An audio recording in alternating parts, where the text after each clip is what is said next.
हरे कृष्णा। आप सभी को आमलकी एकादशी की हार्दिक शुभकामनाएं।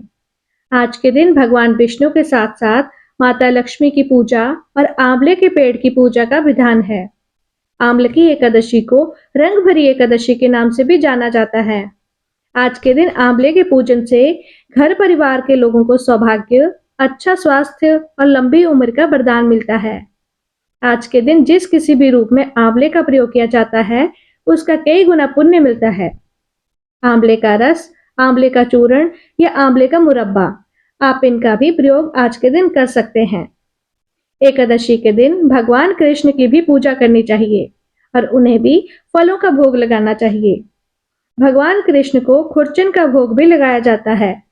वृंदावन में स्थित बांके बिहारी जी की एक बहुत ही सुंदर और दुर्लभ कथा अब आपको सुना रहे हैं। आप सभी बहुत ही प्रेम और धैर्य के साथ इस कहानी को पूरा अवश्य सुनिए। इसके बाद आप सुनेंगे आमलकी एकादशी की कथा। एक बार किसी गांव में हरिदास नाम का एक किसान रहता था और वह भगवान कृष्ण की बहुत पूजा करता था। उनका बहुत बड़ा भक्त था। लगभग हर महीने ही वह वृंदावन जाता और वहां भगवान को पेड़ों का भोग लगाता। वृंदावन में भगवान श्री कृष्ण को पेड़ों का भोग जरूर लगाया जाता है, क्योंकि यह भगवान कृष्ण के प्रिय भोगों में से एक है। वह किसान भगवान को भोग लगाने के बाद बचे हुए पेड़े प्रसाद रूप में घर ले आता था और आसपास के लोगों में बांट दिया करता था। लगभग कई सालों से यही क्रम चल रहा था। एक दिन वह किसान वृंदावन में बांके बिहारी जी के दर्शन करने जा रहा था। तभी रास्ते में उसने एक हलवाई की दुकान देखी, जिस पर एक खास तरह की मिठाई बन रही थी। उसे देखकर हरिदास को कुछ समझ में नहीं आया, तो वह हलवाई से पूछने लगा, अरे भैया, यह आप कौन सी मिठाई बना रहे हो? तो हलवाई बोला, इसे खुरचन कहते हैं और खुरचन यहाँ की सबसे मशहूर मिठाई है और यह नंदलाला को बहुत पसंद है। जरा खाकर तो देखो। तो हरिदास बोला, नहीं, मैं पहले अपने कान्हा को भोग लगाऊंगा, उसके बाद ही खाऊंगा। एक काम करो, तुम पेड़ों की जगह आज मुझे यह मिठाई दे दो। हलवाई से खुरचन लेकर वह किसान मंदिर पहुंच गया। बांके बिहारी जी की पूजा की और भोग लगाकर वापस गांव आ गया। उसके बाद तो वह हर महीने कान्हा जी को खुरचन का भोग लगाने लगा।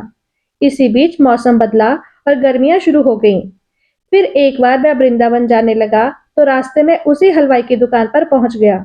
लेकिन इस बार उसे दुकान पर कहीं भी वह खुरचन नजर नहीं आई, जिसका भोग वह कान्हा जी को लेकर जाया करता था। हरिदास ने हलवाई से पूछा, भैया, आज आपने खुरचन नहीं बनाई, क्या बात है? हलवाई बोला, भैया, गर्मियों में दूध की कमी हो जाती है और खुरचन बनाने में बहुत सारा दूध लगता है, इसलिए गर्मियों में खुरचन नहीं मिलती और यहाँ नहीं बल्कि पूरे वृंदावन में आपको कहीं नहीं मिलेगी। आज खुरचन की जगह तुम ये पेड़े ले जाओ। तो किसान कहने लगा, अरे भाई, मैं तो कान्हा जी को खुरचन का भोग ही लगाना चाहता हूँ। आप एक काम करो, मेरे लिए थोड़ी सी खुरचन बना दो।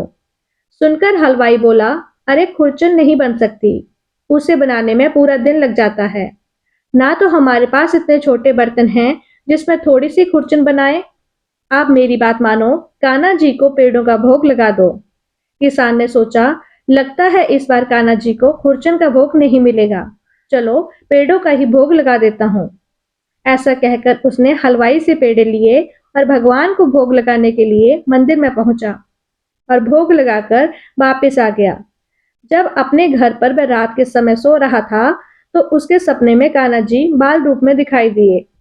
उसने देखा, नन्हे से कान्हा जी की आंखों से टप टप आंसू बह रहे हैं और उनके सामने पेड़े पड़े हुए हैं, जिसका भोग उसने कान्हा जी को लगाया था। कान्हा जी को उदास होकर इस तरह रोते देखकर हरिदास की तो झट से नींद खुल गई। वह बहुत बेचैन हो उठा। उसे लगा कि उसके कान्हा जी बहुत नाराज हैं, दुखी हैं और उन्हें खुरचन का ही भोग चाहिए।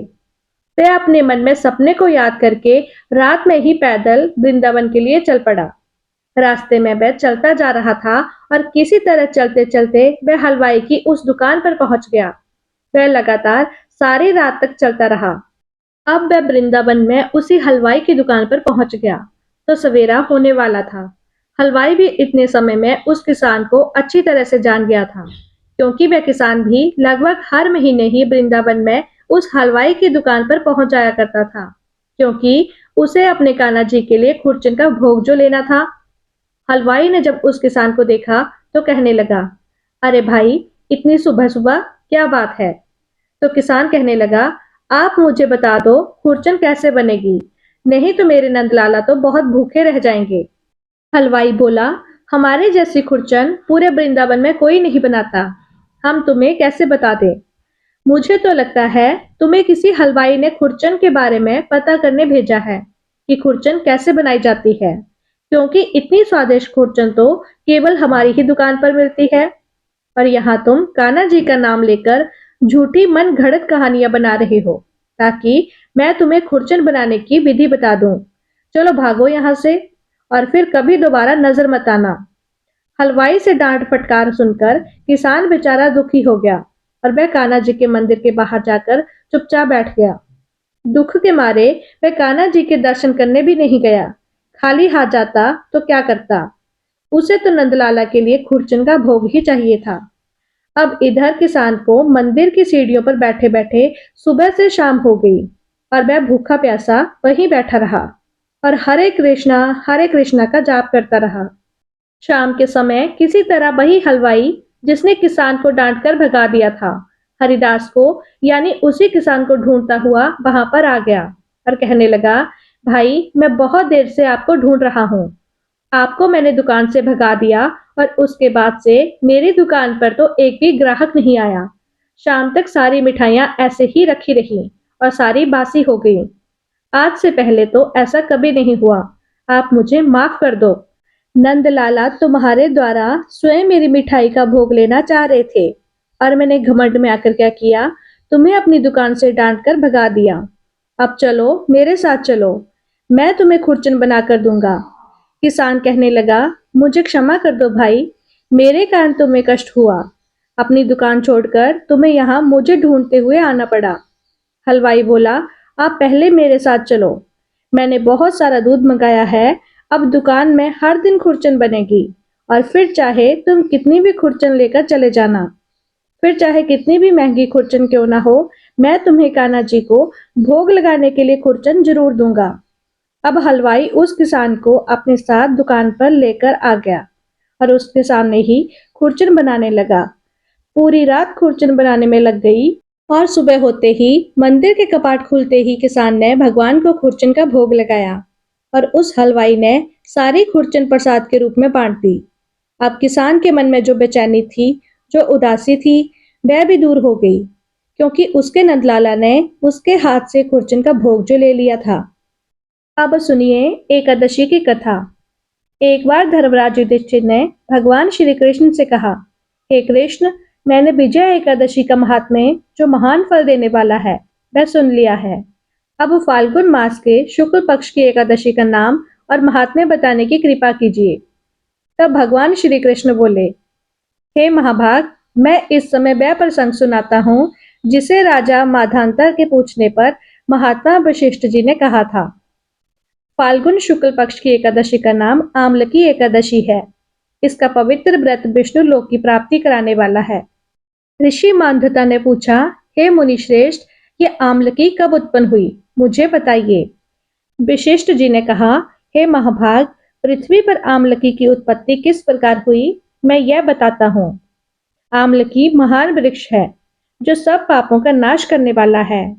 भगवान विष्णु के थूकने पर उनके मुख से चंद्रमा के समान कांतिमान एक बिंदु प्रकट हुआ। वह बिंदु पृथ्वी पर गिरा और उसी से आमलकी अर्थात आंवले का यह महान वृक्ष उत्पन्न हुआ। यह सभी वृक्षों का आदिभूत कहलाता है। इसी समय समस्त प्रजा की सृष्टि के लिए भगवान ने श्री ब्रह्मा जी को उत्पन्न किया। उन्हीं से इन प्रजाओं की सृष्टि हुई। देवता, दानव, गंधर्व, यक्ष, राक्षस, नाग और निर्मल अंतःकरण वाले महर्षियों को ब्रह्मा जी ने जन्म दिया। उनमें से देवता और ऋषि उस स्थान पर आए जहां विष्णु प्रिय आमलकी का वृक्ष था। हे महाभाग, उसे देखकर देवताओं को बड़ा आश्चर्य हुआ। फिर वे एक दूसरे की ओर देखते हुए उत्कंठा पूर्वक उस वृक्ष की ओर देखने लगे और खड़े खड़े सोचने लगे कि पलक्ष यानी पाकड़ आदि वृक्ष तो पूर्व कल की ही तरह हैं, जो सबके सब हमारे परिचित हैं, किंतु इस वृक्ष को हम नहीं जानते। उन्हें इस प्रकार चिंता करते हुए देख आकाशवाणी हुई, महर्षियों, ये सर्वश्रेष्ठ आमलकी का वृक्ष है, जो श्री विष्णु को प्रिय है। इसके स्मरण मात्र से गौदान का फल मिलता है। स्पर्श करने से इससे दुगना और फल खाने से तिगुना पुण्य मिलता है। इसलिए सदा प्रयत्न पूर्वक आमलकी का सेवन करना चाहिए। यह सब पापों को हरने वाला वैष्णव व्रत बताया गया है। इसके मूल में श्री विष्णु, ऊपर भाग में ब्रह्मा जी, स्कंद में परमेश्वर भगवान रुद्र, शाखाओं में मुनि, टहनियों में देवता, पत्तों में वसु, फूलों में मरुदगण और फलों में समस्त प्रजापति वास करते हैं। आमलकी सर्वदेवमयी बताई गई है, इसलिए विष्णु भक्त पुरुषों के लिए यह परम पूज्य है। ऋषि बोले, अव्यक्त स्वरूप से बोलने वाले महापुरुष, हम लोग आपको क्या समझें? आप कौन हैं? देवता हैं या कोई और? हमें ठीक ठीक बताइए। तब दिव्य आकाशवाणी हुई, जो संपूर्ण भूतों के कर्ता और समस्त भवनों के श्रेष्ठा हैं, जिन्हें विद्वान पुरुष भी कठिनताओं से देख पाते हैं, मैं वही सनातन विष्णु हूँ। देवादिदेव भगवान विष्णु का कथन सुनकर उन ब्रह्म कुमार महर्षियों के नेत्र आश्चर्य से चकित हो उठे। उन्हें बड़ा विस्मय हुआ। वे आदि अंतर्हित भगवान विष्णु की स्तुति करने लगे। ऋषि बोले, संपूर्ण भूतों के आत्मभूत आत्मा और परमात्मा को नमस्कार है। अपनी महिमा से कभी न होने वाले अचित को नित्य प्रणाम। ऋषियों के इस प्रकार स्तुति करने पर भगवान श्री हरि संतुष्ट हुए और बोले, हे महर्षियों, तुम्हें कौन सा अभीष्ट वर दूं, वह बताइए।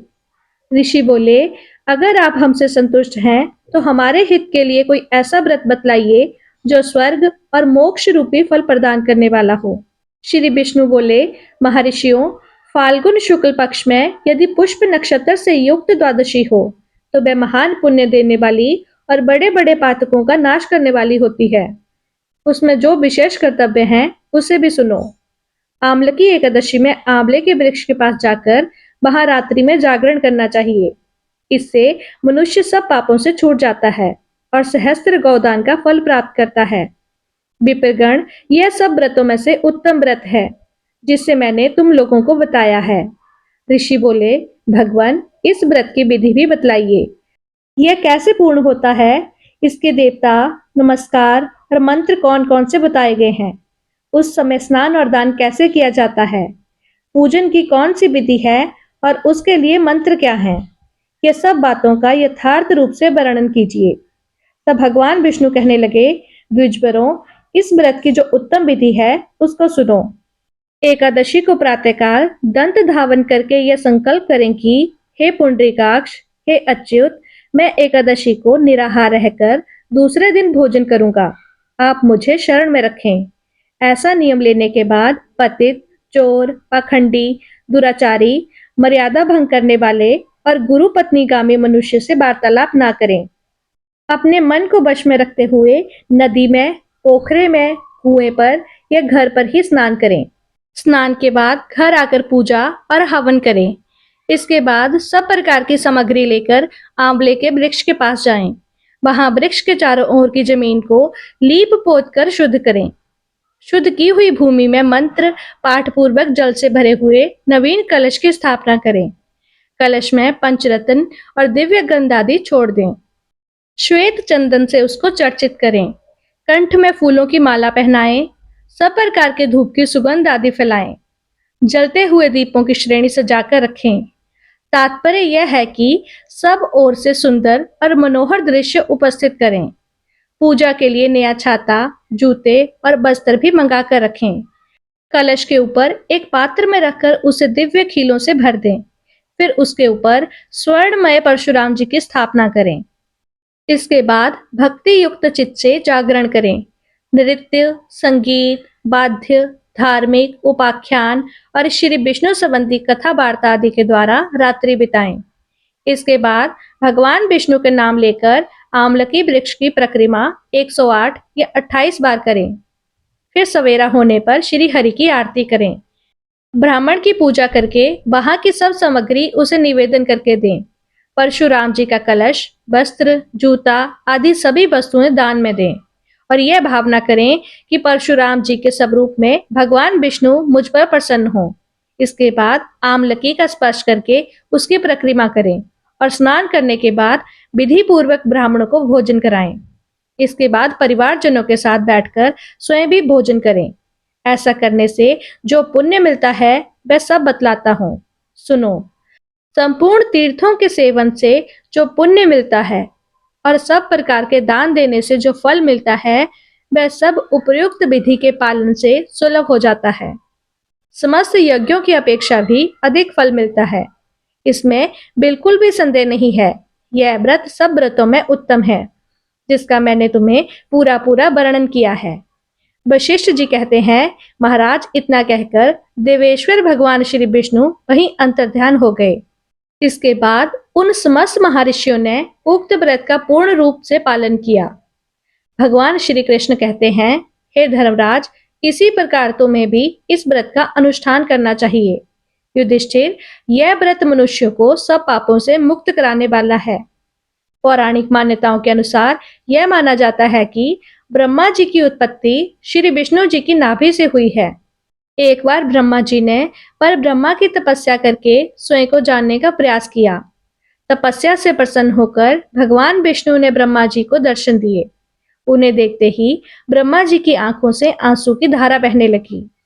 मान्यता है कि ब्रह्मा जी के आंसू जब भगवान के चरणों पर गिरे तब वे आंसू आंवले के पेड़ में बदल गए।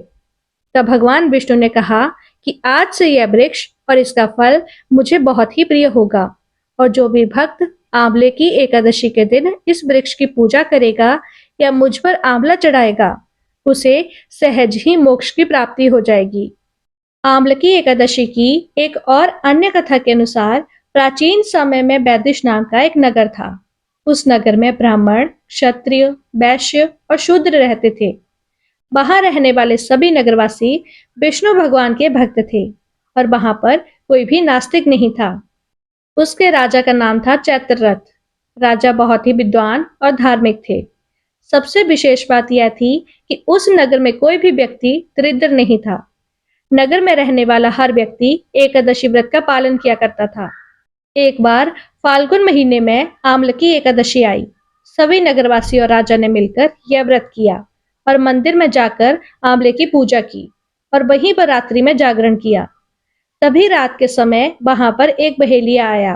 बहेलिया घोर पापी था, लेकिन उसे भूख और प्यास लगी थी, इसलिए मंदिर के एक कोने में बैठकर वह चुपचाप जागरण देखने लगा और श्री विष्णु भगवान और एकादशी माता की कथा सुनने लगा। इस प्रकार पूरी रात बीत गई।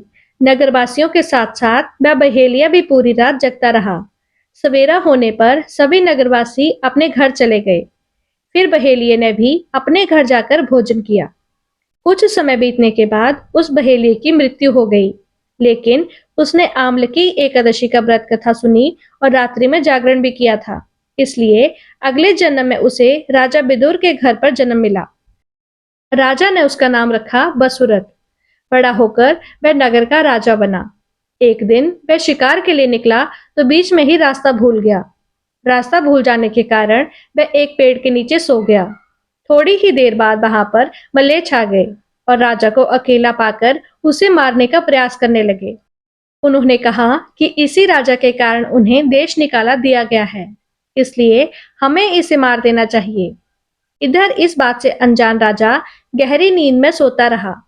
मुलेच्छों ने राजा पर हथियार फेंकना शुरू कर दिए, लेकिन उनके शस्त्र राजा पर फूल बनकर गिरने लगे। कुछ ही देर बाद सभी मुलेच्छ जमीन पर मृत पड़े हुए थे। राजा की जब नींद खुली तो उन्होंने देखा कि कुछ लोग जमीन पर मृत पड़े हैं। राजा समझ गया कि वे सभी उसे मारने के लिए आए थे, लेकिन किसी ने उन सबको मार डाला है। यह देखकर राजा ने कहा कि जंगल में ऐसा कौन है जिसने उसकी जान बचाई है। तभी दिव्य आकाशवाणी हुई कि हे राजन, भगवान विष्णु ने तुम्हारी जान बचाई है। तुमने पिछले जन्म में आमलकी एकादशी की कथा सुनी थी, यह उसी का फल है। आज तुम शत्रुओं से घिरे होने के बाद भी जीवित हो। यह सुनकर राजा बहुत प्रसन्न हुआ और वापस अपने राज्य में लौटकर सुखपूर्वक राज्य करने लगा और धर्म के कार्य करने लगा। इस प्रकार आमलकी एकादशी व्रत के प्रभाव से व्यक्ति हर कार्य में सफलता प्राप्त करता है और अंत में श्री विष्णु लोक को जाता है। प्रेम से बोलिए श्री लक्ष्मी नारायण भगवान की जय। तो यह थी आमलकी एकादशी व्रत की कथा। अगर आपको यह वीडियो पसंद आई हो तो इसे लाइक करें, शेयर करें, चैनल को सब्सक्राइब करें और बेल आइकन को प्रेस करना ना भूलें। धन्यवाद।